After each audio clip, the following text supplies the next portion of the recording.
Hello, everyone. Welcome to the Gerhard Center webinar series. Today, we have a very special guest speaker, Lev Plaves from Kiva, who will lead today's discussion around impact investment and tell us more about Kiva's work to expand the financial access in the Middle East. Lev is the director of investment at Kiva, the world's largest crowdfunding platform for social good. Kiva works through a network of local financial institutions in over 80 countries to expand financial access to underserved communities. Lev leads Kiva's impact investing strategy in the Middle East with a strong focus on unlocking capital for bringing financial service to displaced population globally. Since their founding in 2005, Kiva has facilitated over $100 million in loans across the Middle East and North Africa, and Lev is currently working to deploy the newly launched Kiva's Refugee Investment Fund. Previously based in Istanbul, Lev currently resides in San Francisco. Thank you so much, Lev, for making the time and being here with us. We are so much looking forward to learn more about Kiva's work. Great, thank you so much, Kariman, and thanks to the Gerhard Center for hosting me. It's a real pleasure to have the chance to share with everybody more about Kiva's work. Let me just share my presentation here. Great, are we good to go on the presentation? Everyone, perfect. Great, so I'm gonna start off by spending a little bit of time sharing about what Kiva is and how we approach impact investing. And definitely looking forward to leaving time for a discussion and questions at the end as well. Kariman, thank you for the introduction on what Kiva is. I'm going to start off by kind of diving a little bit more into our model, specifically the Kiva.org crowdfunding platform. I'll then get into some updates on where Kiva has kind of grown in the last few years and how we've looked to build onto our model to add new business lines, specifically for scaling our impact. And then the second half of my presentation will be focused on our work specifically with refugees, which is, as you mentioned, what I focus on at Kiva, and also really does a good job of kind of showing how our business lines work together to maximize impact. So starting with some quick background about Kiva, you can see here our vision and our mission. Our vision is a financially inclusive world where all people hold the power to improve their lives. And we seek to achieve that vision through our mission, which is to expand financial access to help underserved communities thrive. So I wanted to start with that high level context. But what Kiva is, what Kiva.org is at our core, it is a crowdfunding platform or a crowdfunding website. And so what that means is, again, we are a website that anyone can visit. And when you visit that website, you have the opportunity to provide a loan, browse entrepreneurs across our platform, and make a small loan to a micro entrepreneur, to a small business around the world who has limited access to capital. I think, my guess is most people on this call know that small businesses and micro entrepreneurs, one of the struggles they face around the world is access to financial services, and so that's really what we're looking to solve for with the Kiva platform. So diving a little more kind of into how the model actually works. When you visit the website, you have the opportunity to choose a borrower. And what that looks like is browsing among many different categories, such as education, clean energy, agriculture, and so on. You can also browse by region, Middle East, Sub-Saharan Africa, Latin America, and so on. You can go more specifically into a specific country you want to support. You can also look to support a loan by the target population, whether it's women entrepreneurs, refugees, youth, and so on. Once you've identified that specific borrower who you want to support, loans start at $25. So everything is funded in $25 increments. And so that $25 goes into the Kiva platform. And what is key to our model is that this is then actually dispersed through a network of local field partners. These are local organizations who we've partnered with around the world, and I'm going to get more into that in a little bit because that is really kind of key to our model, is this relationship with our local partners. But back to how the platform itself works. Once that $25 loan goes in, as the entrepreneur who you lent to repays their loan, that loan then goes back to you. You get that loan repaid as the individual repays it. And we have about a 96% repayment rate over the course of our history at Kiva. So you have a pretty high chance of getting that $25 back. And then what is, especially kind of unique to our model, again, it's a loan, not a donation. So when you get that money back, you can then choose another entrepreneur to support. That $25 that you first put in maybe a year ago, you have it back and you can recycle that and support another micro entrepreneur. So that $25 that initially went in has the opportunity to get recycled over the course of many loans and supporting numerous entrepreneurs around the world. So diving even a little deeper into how that model works, I want to touch a little bit on kind of what makes Kiva unique in terms of our funding mechanism. And so this slide kind of outlines the similar process that I had on the previous slide, but it really focuses on the work of our local partners. So you can see here on the left, on the kind of in the first section, we have our internet lenders. These are individuals like me or you, again, who can visit the website, browse entrepreneurs, and lend as little as $25. In addition to individual lenders, we also are supported by some of our institutional partners. These can be foundations or companies who are putting larger amounts into the Kiva platform. But again, those larger amounts will be broken down and lent $25 at a time. So we have the internet lenders. They go through the Kiva website, again, browse loans, browse profiles, and so on. And as those funds are collected, this third piece here is key, the fact that it then goes through our local field partners. These local partners are on the ground in the 80 or so countries where we operate. And they are the ones who actually disperse the loan to the end entrepreneur. As Kariman mentioned, I'm based in San Francisco, where Kiva is headquartered. We don't have a presence on the ground in all the countries where we operate. We do have some international offices, but it is really kind of key to our model is the expertise of these local organizations, the fact that they know the situation in the local countries and what their target population is best. And so we really rely on them to then provide a loan to the end borrower. But back to the kind of the initial question of what makes Kiva funding unique is specifically the fact that it is funded by these group of internet lenders, right? These crowd funders. And what that means is they are the ones who take on the risk of a loan. They take on the risk if a loan becomes delinquent, if the borrower does not repay their loan. And so that means when the funding passes through the Kiva website and to the local field partner, again, in this third kind of step of the slide here, the funding reaches them in a uniquely risk-tolerant way, in that they, as the local institution, are not taking on the risk if the borrower, if their business fails, and if they're unable to repay or if they're late in repaying their loan. And the reason that is key is that it's different than how many funding mechanisms work.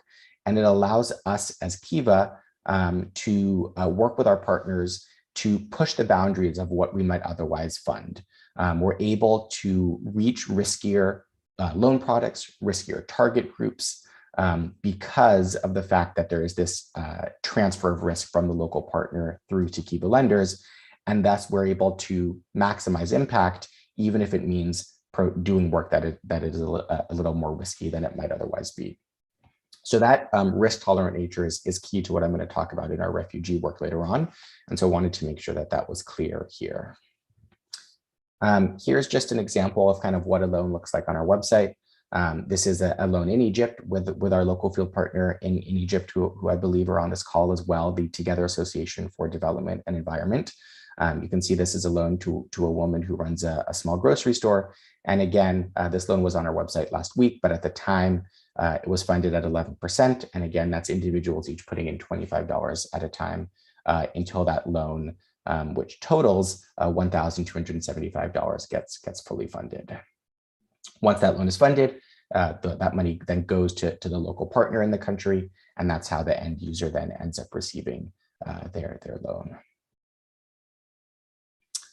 A little bit just about kind of where we've gotten to thus far since Kiva was founded. Kiva officially began operations in 2005. So we're, I guess, close to 16 or 17 years old at this point. We've served over 4 million entrepreneurs in more than 80 countries where we've operated. That's a total of $1.6 billion in loans. Kariman mentioned that over 100 million of that has gone specifically to the Middle East. And that $1.6 billion has been supported by over 2 million individual lenders actually going onto our platform and making a loan. And you can see again here that we're kind of right around an average repayment rate of 96%.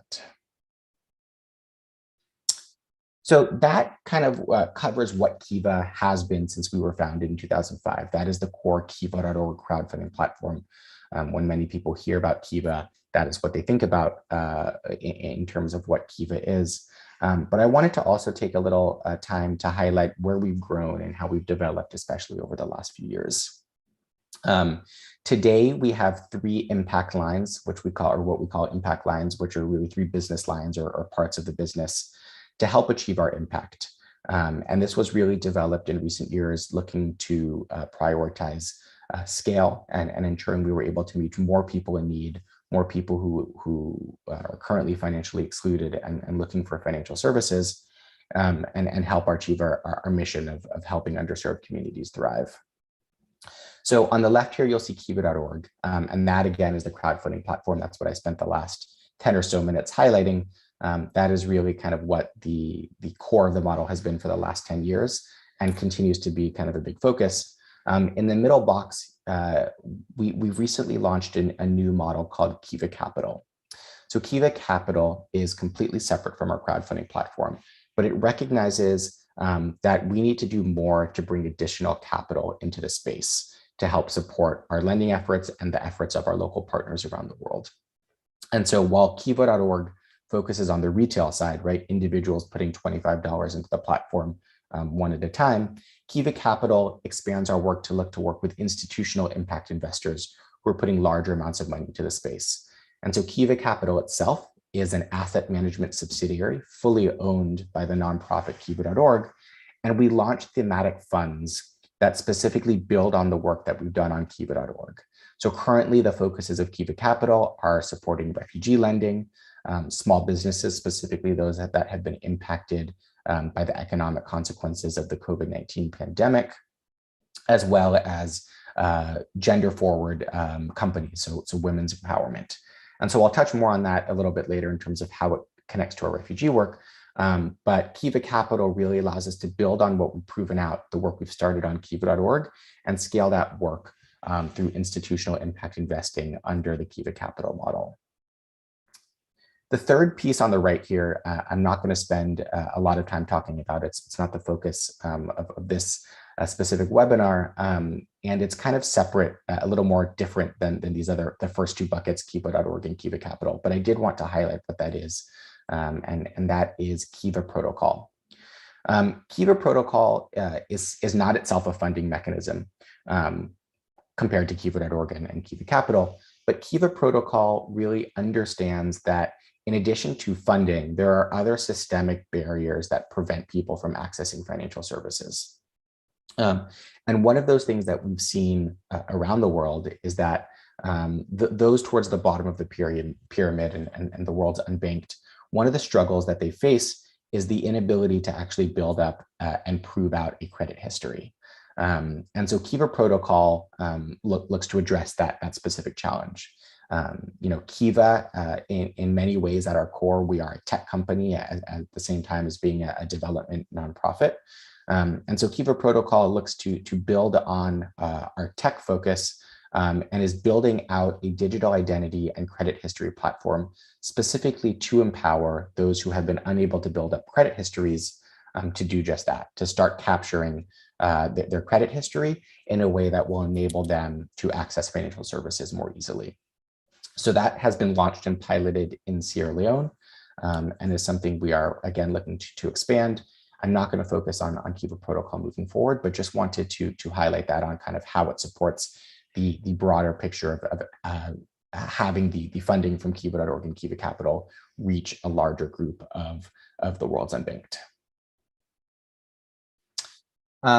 Wrapping kind of this part of my presentation out, I wanted to highlight what Kiva has been most focused on specifically in the Middle East. I mentioned that Egypt is one of the countries where we operate through our partner, and a large focus of that is supporting women entrepreneurs, agricultural projects, and youth, specifically in the Upper Egypt region. Outside of Egypt, Palestine is one area we've been the most active. And, I think everyone on this call knows that, the economic situation in Palestine is incredibly challenging for numerous reasons. And so we've been very active both in the West Bank, but also in the Gaza Strip, where the situation is especially challenging, and ensuring that our funding is channeling into supporting small businesses, as well as other types of non-business loans, such as educational loans for Palestinian youth. I've mentioned this a little bit, but not all loans on Kiva are business focused. We also do other loans, such as loans for educational purposes. And that is certainly a theme of what we see in our work in Palestine. Beyond that, Jordan has been a country of focus for us, not only supporting Jordanian entrepreneurs, but also Syrian refugees who have been displaced since the Syrian crisis began in 2011. And given the challenging situation they face in starting to rebuild their lives in a new country. And similarly in Lebanon, we do both small business and educational lending, targeting not only Lebanese nationals throughout the country, but also Palestinian and Syrian refugees who are in Lebanon. I'll caveat the Lebanon part by noting that given the current political and economic crisis in the country, our work there is on hold, but it is one of our priority countries in the region. So I hope that kind of provides a helpful just overview of Kiva.org, of how we've expanded into new models such as Kiva Capital, and specifically what we are looking to do in the region. I wanted to shift gears now and focus more on our refugee work, which is very relevant in the Middle East, but also more broadly global. As Kariman mentioned, that is the work that I specifically focus on. And I also think it does a really good job of illustrating how Kiva.org and Kiva Capital work so well together and complement each other in terms of maximizing our desired impact. So starting with a little bit of background, just on the kind of global refugee crisis. Today, there are over 80 million people who have been forcibly displaced from their home. This includes refugees. This includes internally displaced peoples or IDPs, asylum seekers, and so on. And certainly humanitarian assistance has a critical role to play in addressing the needs of those who have been displaced, especially someone who has been more recently displaced. Offering humanitarian assistance, food, shelter, and so on is the primary need. The reality, however, is also that most refugees, most people who are displaced, will not return back to their home anytime soon and might not ever return back to their home country. And so that means they are displaced for long and extended periods of time. And so that really means that humanitarian assistance, while it plays a very important role, cannot be the only response to the global refugee crisis. And instead, we need to complement humanitarian solutions with longer term and more sustainable responses, such as economic empowerment and helping refugees get settled on an economic front, start small businesses, and support their families through livelihoods. And so that's really that kind of piece of it is where Kiva comes in, right? In no way is financial inclusion or is a loan appropriate for every single refugee. Just like any group of people, refugees are a very diverse group. But we have seen that those refugees who have been displaced for longer periods of time, who are looking towards some stability in their new country, access to finance is a key barrier. And touching on why that is, right? Like I said, we've seen that many refugees are seeking access to finance, but the reality is that few financial institutions are willing to lend to them, whether traditional banks, whether microfinance institutions, and this is largely due to a perception of risk, a perception that refugees are too risky to lend to, and that they will be unlikely to repay their loan, and thus are difficult to underwrite. And so understanding that challenge is really where we come in as Kiva. And this goes back to kind of the unique characteristics of our crowdfunding platform that I started out with, given this kind of uniquely risk-tolerant capital that we are providing. And so what that means is, and this work was officially launched in 2016, is we have set out to utilize our crowdfunding platform specifically to catalyze and to pilot and to push forward lending to refugees and displaced populations. And how does that work exactly? Right, this is pretty much the same slide that I shared earlier on, but diving into a little more detail, again, right, we have our internet lenders who go through the Kiva website and provide loans through local financial institutions. And because the local financial institutions are not taking on the risk of default for that loan, we've been able to work with them and say, we understand, say in Lebanon or Jordan or Colombia or Uganda, that there are large refugee populations in your country. Let's pilot this work together. Let's start on a small scale and let's work together and learn if refugee lending is really as risky as it's perceived to be, right? We understand that it has this perception that it is too risky to do, but let's start piloting it using the risk tolerant Kiva Capital, Kiva funding, and let's learn together. And that's what we've started in 2016. So we're about 5 years into this work now. And again, for those local partners, they're able to maximize impact to reach a population in need without taking on that full risk if that lending does not go well. So then the kind of question is, well, what have we seen now in the last 5 years, right? We started this work in 2016. We've done over $20 million, over $22 million actually in lending to refugee and displaced populations around the world. That's been to over 25,000 individuals. And what I really want to highlight here is the kind of this box in red on the right-hand side of the screen, which is that over that $20+ million lent to refugee populations, we've seen that refugees, in fact, are repaying their loans pretty much at the same rate as non-refugee lending on Kiva. And in some countries, actually, refugees are repaying their loans at higher rates. And so for us, this has been a key outcome, a key result, a key learning, and it really counters the perception that refugees are too risky. And for us, it is a critical point in making the case or proving that refugees are not only viable credit clients, worthy to invest in, but it actually makes sense from a business perspective to start working with refugees. And so while our primary goal through this work was to, and continues to be, to provide the funding necessary to do this, an equally important part is sharing these results. And so I've included a link here at the bottom where we share kind of what I've showed here on an updated basis, what the repayment rate is to refugees and so on, as we really want to get the word out there that we've seen great success, that our partners have seen great success in serving refugees, to help kind of change this perception that refugees are too risky, and to help encourage more institutions to start working with refugees on the ground. So kind of bringing things full circle. So then the question is, what does this mean for Kiva Capital, right? Which is our institutional lending model, separate or kind of moving beyond the crowdfunding platform.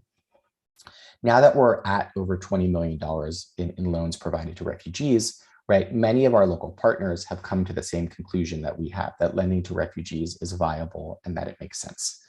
And so having proven out this work over the last 5 years on kiva.org, there is a need for additional capital, additional funding to further scale this work.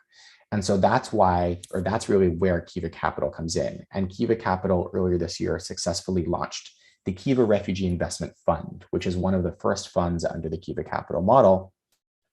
And it worked with institutional impact investors and successfully raised over $30 million, which will be used to provide additional capital to our partners who first proved out Kiva lending on kiva.org and now need additional capital to scale that work. So again, these two models are very complementary to each other in that we were able to use kiva.org to prove out a business model, which was refugee lending, and Kiva Capital is now providing much needed investment dollars and institutional support to further scale that work and to bring additional funding into the space. And so the Kiva Refugee Investment Fund is in the process of making investments now, targeting refugee populations such as Syrian refugees in the Middle East, different refugee populations who have been displaced in East Africa, especially Uganda and Rwanda. We're also working in Colombia, where there's a significant displacement, especially growing with the crisis in Venezuela. In addition to that, the Kiva Refugee Investment Fund is supporting impacted host communities. We very much understand that small countries which take in large numbers of refugees, that not only not only do the refugees need support, but the host communities who are hosting those refugees in their local towns and cities need support as well. And so we are active in supporting those communities, as well as internally displaced populations or IDPs. Colombia and the Democratic Republic of Congo are two countries with large populations of those who have been displaced internally. They've been forced from their home and not necessarily had to cross to another country, but within their country. And so that is very much a focus of what we're doing in our refugee work. And finally, we're also looking, and this is pretty specific to Central America, but supporting those who might be at risk of forced migration in the future. Again, in Central America, we see growing gang violence and limited economic opportunities in rural areas, which have been causes of people being displaced. And so we're looking to address those issues moving forward. So kind of wrapping things up here in terms of what's next for Kiva, the real highlights as we move into 2022 are kind of continuing what I've highlighted throughout this presentation. On the crowdfunding side, on the Kiva.org side, we will continue to look to scale our work in the Middle East across numerous countries, as well as North Africa, both broadly, but also specifically with refugees. We'll continue to deploy the Kiva Refugee Investment Fund on the Kiva Capital side throughout 2022, again, targeting the Middle East, East Africa, and Latin America. And Kiva Capital, right, the refugee fund is just a start for us. There are other thematic funds that we're focusing on now to help scale and to help provide additional funding. And those specific focus areas are COVID relief for small businesses, right? Businesses that have been impacted by what we all know are the economic challenges of the pandemic. And then also a thematic fund focused on women's empowerment, supporting businesses that empower women in one way or another. So I hope that helps provide kind of an overview on how Kiva started, how we've grown in recent years, what we're doing in the refugee space. And I look forward to having some more discussion on this and hearing any questions. Thank you so much, Liv, for the very insightful presentation. Really impressive, the unique work that Kiva does. Before we move into the Q&A from the audience, I'm just interested to know more about the significance of the regulatory environment in the countries you work in. Like, from your experience, are there places where the regulatory environment is like more friendly or conducive to the type of work you do? If you've tried to work in some countries, but the regulatory environment hindered your presence or your expansion, if you could talk a bit about this. Yeah, that's a great question. And that's certainly something that that comes up quite often. And that is one of the challenges that we face. I think on the whole, for us as Kiva, the regulatory environment definitely impacts where and how we can work in general, right? Some countries have kind of specific rules and regulations when it comes to foreign capital flowing in and out of the country. And so, the key to the Kiva model, to the crowdfunding aspect, is money going back and forth fairly often, right? On a monthly basis, we're putting money into the country, and also our lenders are getting repaid. And so countries that have, challenge or kind of more complicated regulations around kind of capital controls and money coming in and out of the country, definitely that can create some challenges. India, for example, is high level. There's kind of a regulation that requires any money coming into the country to stay there for 3 years before it comes out. So we've had to be creative in certain countries on how we address those challenges. And there are countries where we just haven't been able to work as a result of the regulatory environment. I think the second kind of component to your question, which is also key, is what the regulatory environment looks like for the end entrepreneurs and borrowers who we're supporting on the ground. And that is really relevant to our refugee work. And many different countries have very different regulations when it comes to what refugees can and can't do in the host country. In Lebanon, it is much more restrictive on what refugees can do when it comes to starting small businesses and having professional kind of work or official employment. And you compare that to, say, Rwanda, where refugees legally have the right to open small businesses, to register businesses, and so on.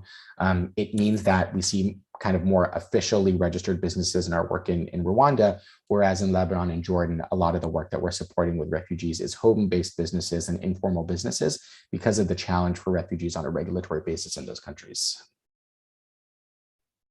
That's very interesting. Thank you, Lev.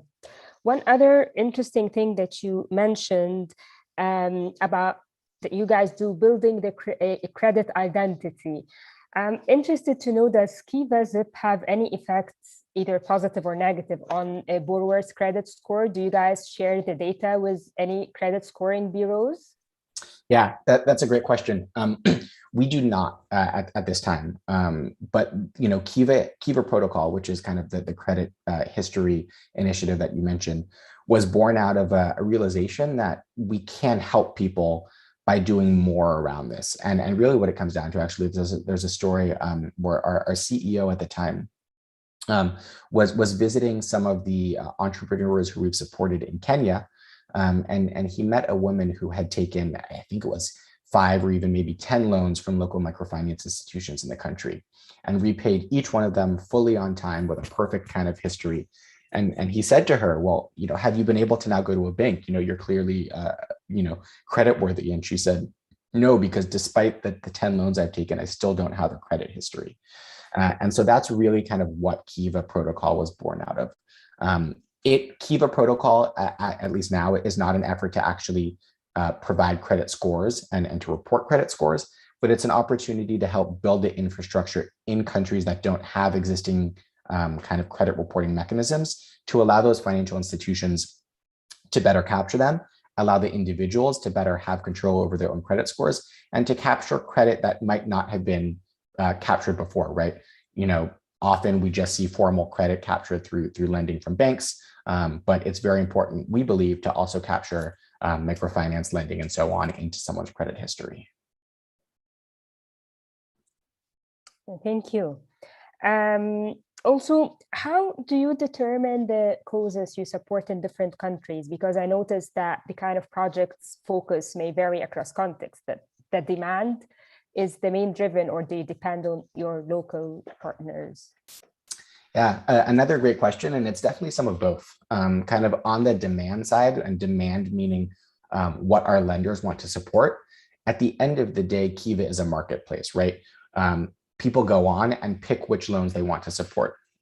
And so on some levels, we are driven by that, and we want to focus on scaling the work that our lenders are most interested in.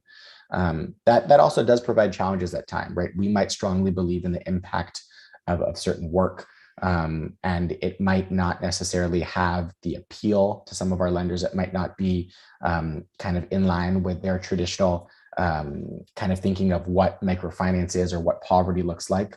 And so it's also on us as Kiva to work with our local partners to help educate our lender community around what causes are more important. But separate from the demand side, I mentioned this in my presentation, but key to the Kiva model is the local partners that we work with, because our partner in Egypt knows much better the operating environment, the challenges, the needs on the ground than we do. Similarly, our partners in Uganda know much better about what refugees need than we do sitting here in the US. So we really do rely on our local partners to come to us and say, these are the loans we believe can have the most impact. These are what we want to start. We want to pilot this using Kiva, and let's see how it goes. And so, Kiva would not exist without our local partners, and they really help drive how we maximize our impact. And that's what causes we focus on in a specific country. That's great. Thank you so much, Liv. Now we'll take some questions from the audience, and we have Liv. Would you mind turning off the PowerPoint? Of course. Thanks. Sorry about that. No, thank you. Dr. Laila Iskandar has 2 interesting questions. Dr. Laila, would you like to unmute yourself and address the questions to Liv?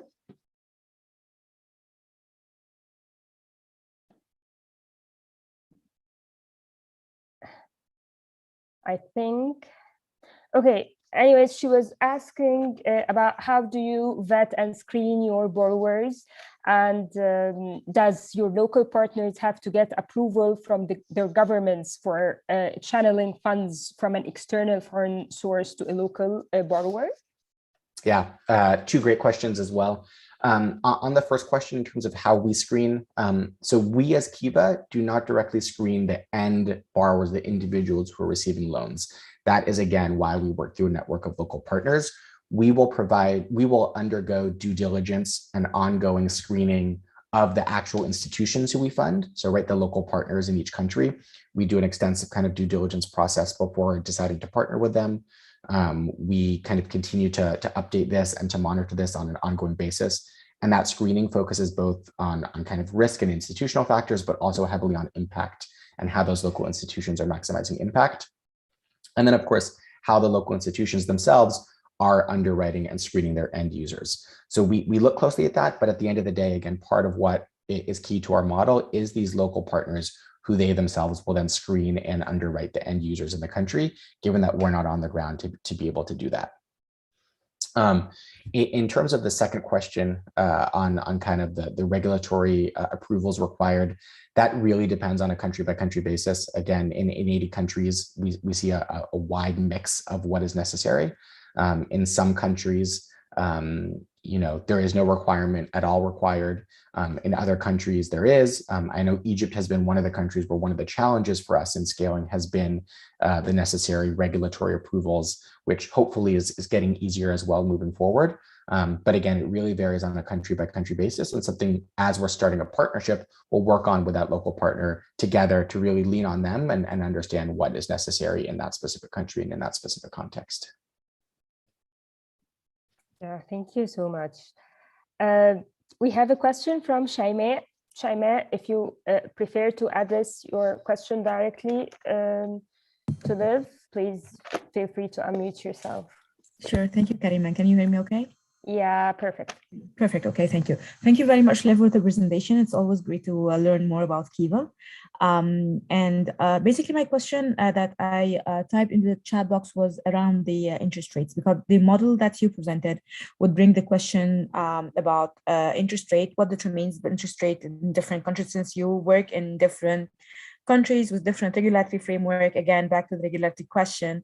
So this will always bring the question of how much interest rate do you charge to the end client, and is the lender aware of this interest rate amount or not, or like the whole finance sector of the borrowing process. And again, back to the regulatory framework, I was wondering about Egypt in particular. Do you work with microfinance institutions in particular, like the ones that are licensed from the FRA, or you can work with other organizations? Because especially in the program for the refugees, I don't think all the NGOs concerned with the refugees work are basically MFIs in their origin. So how do you tackle that? Thank you very much. Yeah, thank you so much for those questions. On the interest rate question, yeah, it's a great one. One of the realities that we know as Kiva, and I think you alluded to, microfinance is an expensive operation, right? It is more expensive to provide small loans in rural areas than it is kind of for what larger banks do, and so we do see higher interest rates in microfinance than we might in other lending.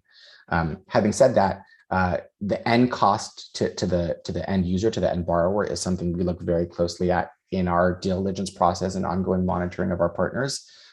We don't necessarily have set thresholds across the board, because it will vary on a country context and also where someone might be working in a country. But we do look very closely at it and make sure that we, through our own kind of diligence process of beginning to partner with an organization, and as we continue to work with them, that we understand what they're charging their end users, and think it is justified and fair to cover the cost of their operations.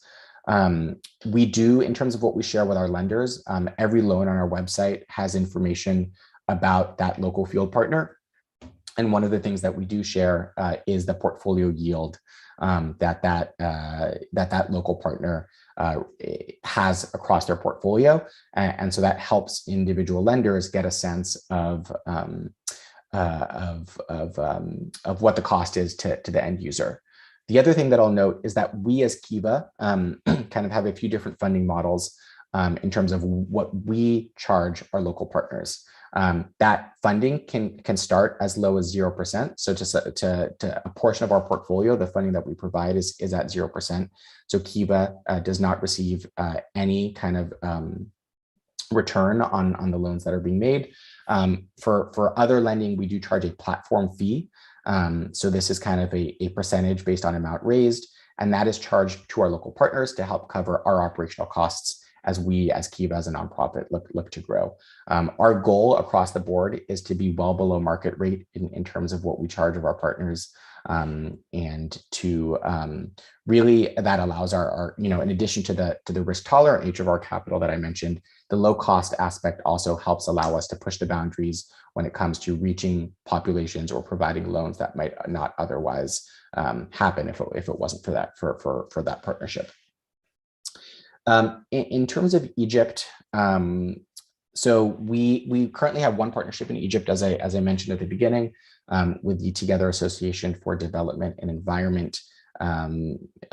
We would love to grow in the country. I think you alluded to some of the kind of unique characteristics in Egypt, right, where we have licensed microfinance institutions, we have unlicensed microfinance institutions, we have NGOs that do kind of work in the lending space in different ways. We as Kiva do not have a set criteria on who we can and can't work with. We could work in anyone kind of within those different buckets, as long as they can receive the necessary regulatory approvals to make this partnership work. It certainly think, moving forward as Egypt has developed kind of in licensing microfinance institutions in recent years, there are clear advantages in being able to work with those licensed MFIs, and that's something that we're closely looking into now. I can say that much. I unfortunately can't say too much more, but we certainly hope in the coming, short period of time to see more partnerships in Egypt, and would be more than happy to connect with anyone on this who might have ways in supporting that and ideas to help make that happen. Thank you so much, Lev. That's super interesting. We have also a bunch of interesting questions from Walid Mahran. Walid, feel free to unmute yourself. Okay, thanks a lot. And yes, thanks, Kariman. Hi, Lev, and greeting for all of the participants. I'm based here in Senegal, so might be my questions are, not a little bit familiar to our context in Egypt, but let me just say quickly my questions. I shared also with them because there are many with you, Lev, on the chat box. So my first question is, what will happen if the beneficiaries were unable to repay the debt? My second question, I see that Kiva is some kind of can work on online only, or a platform that can be operated online. So do you have the possibility to run this platform offline? Third question, I will give you like a batch of three questions. So my third question is, what about the data protection of beneficiaries? And I just would like to know who exactly has access to all this data. Thanks. Over to you, Lev. Thanks for those questions. I'll take them one at a time, starting with the first question on what happens if an end beneficiary cannot repay. Again, I think going back to what I shared, that is key to our model, right? In that Kiva lenders take on the risk of default for loans provided on our platform. So these are individuals, right, who go in and make loans $25 at a time. At the end of the day, these are social investors. They are not receiving a financial return on the work that they do on Kiva. They are doing this as a social investment, right? It's not quite a donation, but it is a loan with a pure kind of goal of a social return. They're doing it for the impact. And so given that risk of non-repayment is spread out around, a handful, 10, 20, 30, 40 individuals who have each put in $25, if a borrower cannot repay their loan, it is those individuals who will not receive their $25 or who might not receive their full $25 back. And we've seen across the board, our lenders are quite understanding when that happens, because it's usually for a justifiable reason. Our work in Gaza, we've seen it take, significant repayment issues have come up when there have been conflicts and wars with Israel over years, right, which have impacted local businesses, and that causes those local businesses to be unable to repay their loans. And that's something that our lender base has been very understanding of. So again, kind of core to our model is the fact that this risk is spread out among many small internet-based crowdfunders who are in it for social causes, right, not for a financial return. And so, we've seen kind of a strong level of understanding there. To your second question, and I'm not sure I completely understood, but let me try to answer. Kiva is an online platform in terms of how our funds are raised. And so kind of key to that, right, is the ability for anyone to go on and put in money to the platform based on seeing different profiles of entrepreneurs around the world. But for the end user, there is pretty much nothing online about the model, right? They don't have to have access to the internet. They are being served by our local partners, and it is the local partners who help get their information onto the Kiva website. So for the end user, we understand that many of the target markets where we serve, they do not have access to computers, to the internet, and so on. And so we in no way kind of require or expect the end beneficiaries to actually be involved in that process. But it is kind of through the partners that we have that their information that gets online, and then the money is raised through this online mechanism. So I hope that kind of answers that part of the question. And then data protection is also a really good point. So first of all, and connecting back to your previous question, while the individual borrower themselves in no way is involved in the process of getting their information online, everyone has to consent to having their information and their picture on the Kiva website before their loan is posted. So that's something that we, believe very strongly in from a client protection standpoint. We want to make sure people know how and where their information will be used. And so have clear processes around that to make sure that people understand that and have consented and agreed to be on the Kiva website. And then when it comes to data protection, there are certain, regulations we take as Kiva. We only show first names on the website. We don't give specific locations on where individuals are based. A picture of a business, for example, cannot have the phone number or the address of the business on the website, again, in order to protect the individual's privacy. So we have kind of clear information there. And then anything that is more sensitive information that might be important for us as Kiva to have, that is only held internally at Kiva and is not shared publicly in any way. So we very much understand that. And in some countries, we've also seen a risk to take it, or seen the need to take it a step further, where privacy concerns are even higher. We're not currently active, but in the past we worked in Iraq, for example, where we know that there's a lot of security concerns. And so we had a need actually to blur the faces of the individuals who were posted on our website so that their faces were not identifiable on the website. And so we're happy to do things like that if it's needed in the local context. Thank you so much. We have a question from Rachel and then Dr. Ali. Thanks, Karaman. I actually have a comment and a question. I can turn video on. I think, yes, hi. So I want to thank Karaman and Ali and the Gerhardt Center for bringing this to us.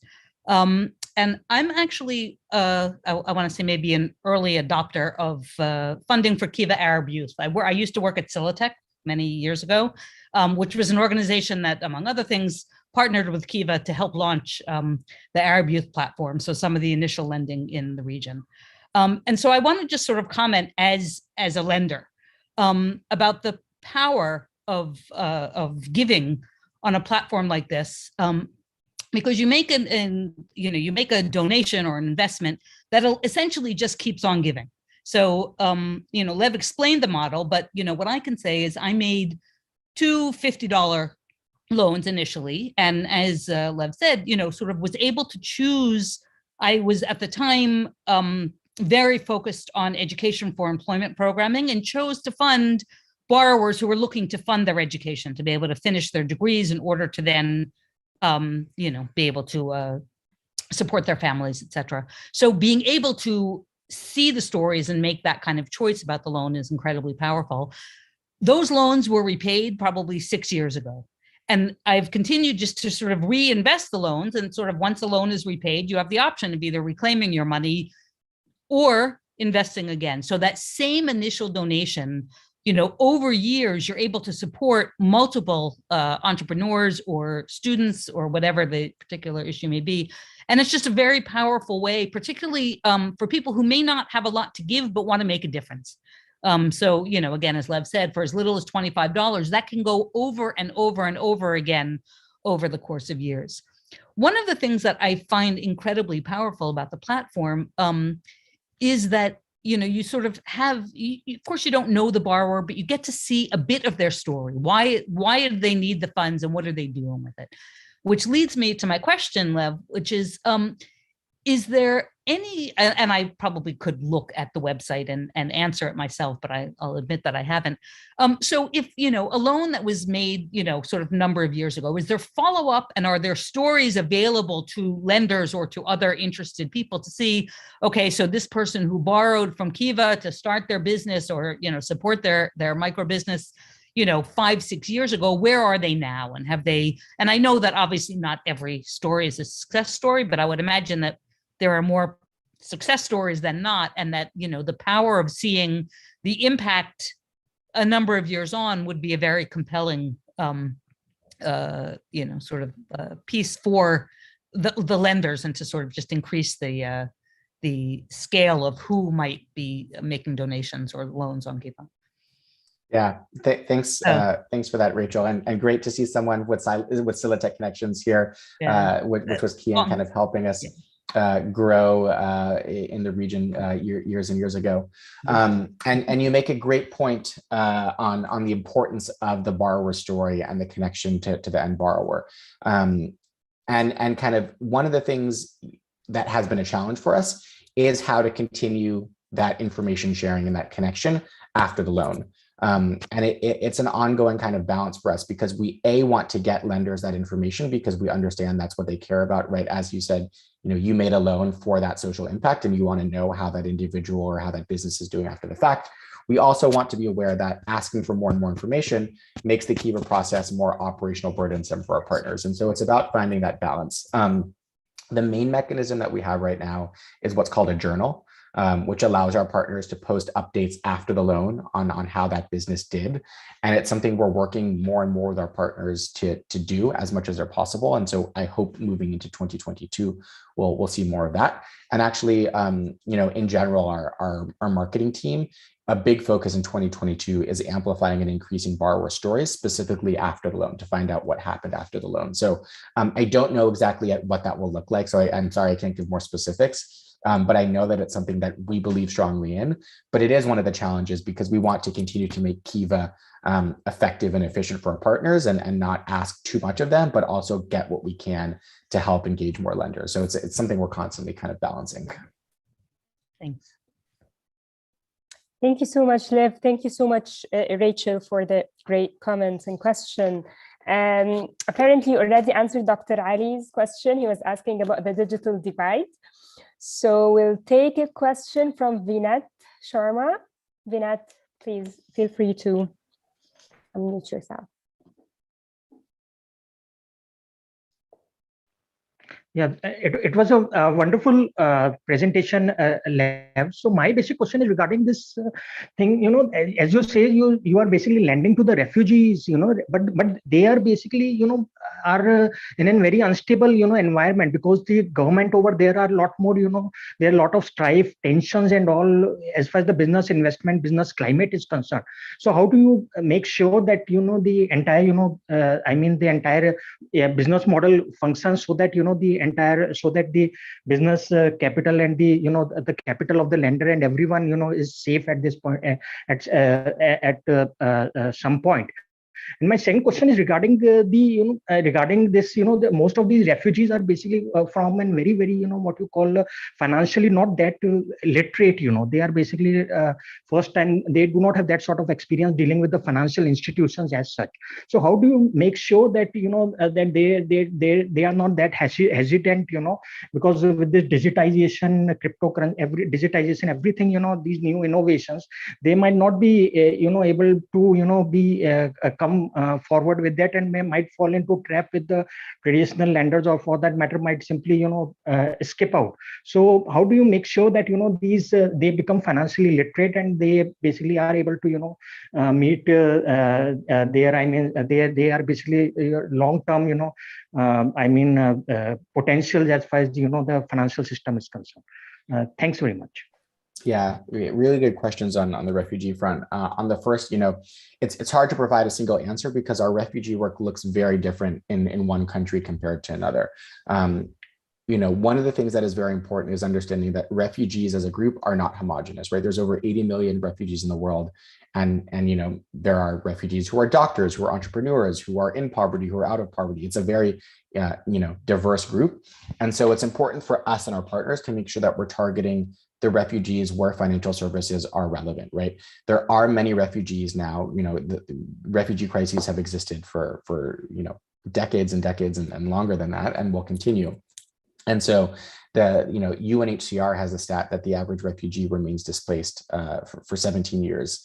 Right, we know that many refugees will never return home. So that means that there are many refugees who are building a new home in a new country. And we've seen, in Kenya, we've seen entire refugee camps have economies of their own.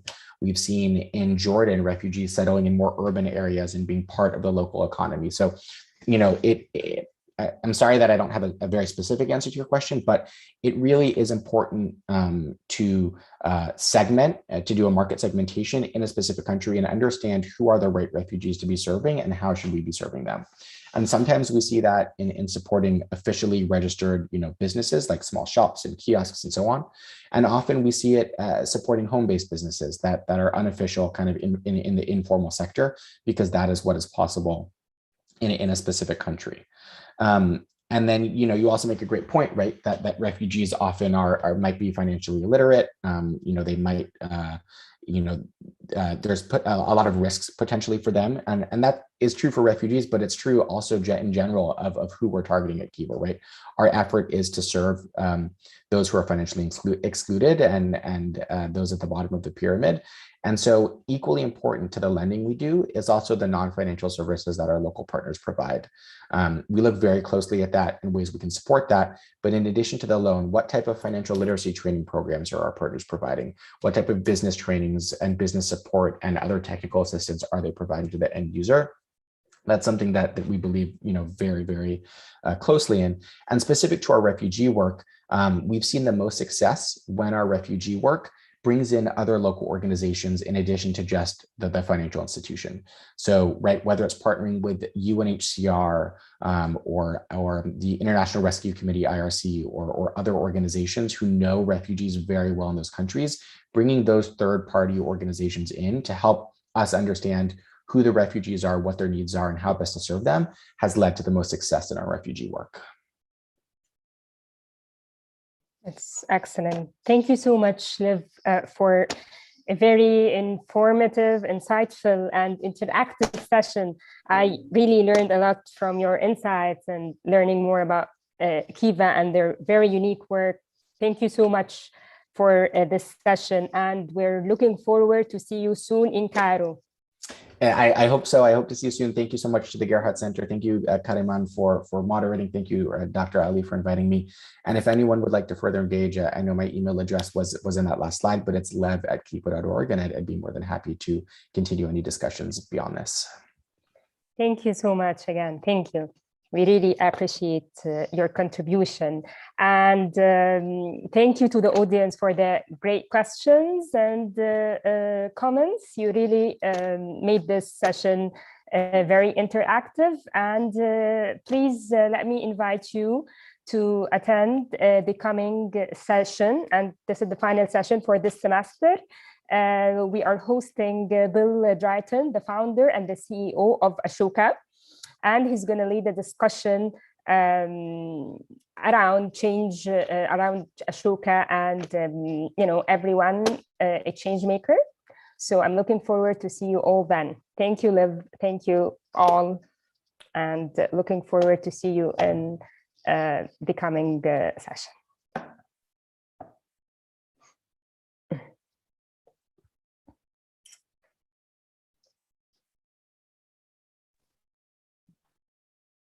Thank you, Lev. Thank you so much. Thank you, Dr. Ali. We look forward to seeing you in Egypt soon, huh? Sounds good. Let's be in touch and Maybe March, maybe next March. I hope so. Hopefully soon. Thank you so much for inviting me again and for the wonderful discussion. Thank you. I really enjoyed it. Have a great day. Thank you, Dr. Ali. Thank you.